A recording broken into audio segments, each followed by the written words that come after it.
কত সাল থেকে নোবেল পুরস্কার দেওয়া শুরু হয়?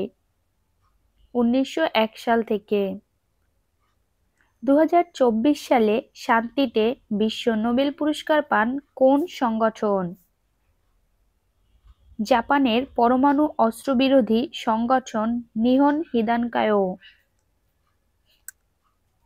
চিকিৎসা বিজ্ঞানে নোবেল বিজয়ী প্রথম বিজ্ঞানী কে? Emil von Behring. ২০২৪ সালে চিকিৎসা বিজ্ঞান ও শারীরতত্ত্বে নোবেল পুরস্কার পেয়েছেন মার্কিন বিজ্ঞানী ভিক্টর অ্যামব্রোজ ও গ্যারি রাফকুন। ১৯০১ থেকে ২০২৪ সাল পর্যন্ত মোট কত ব্যক্তি ও প্রতিষ্ঠানকে নোবেল পুরস্কার দেওয়া হয়?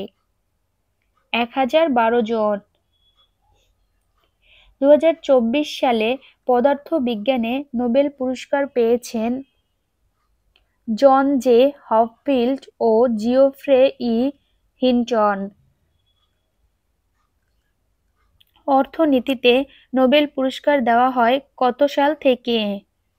১৯৬৯ সাল থেকে।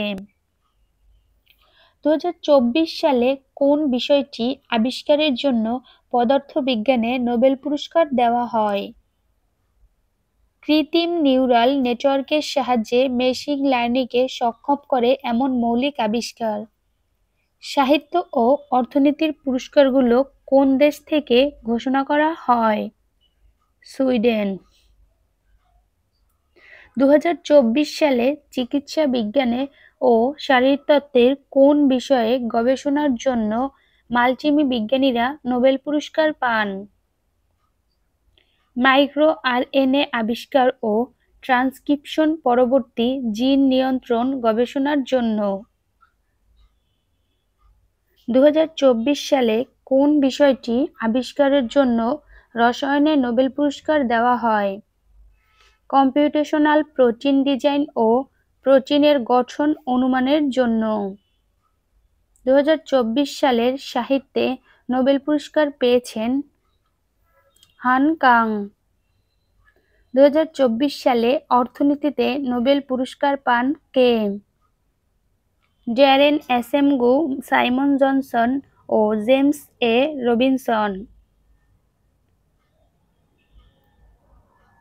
২০২৪ সালে রসায়নে নোবেল পুরস্কার পেয়েছেন কোন বিজ্ঞানীরা?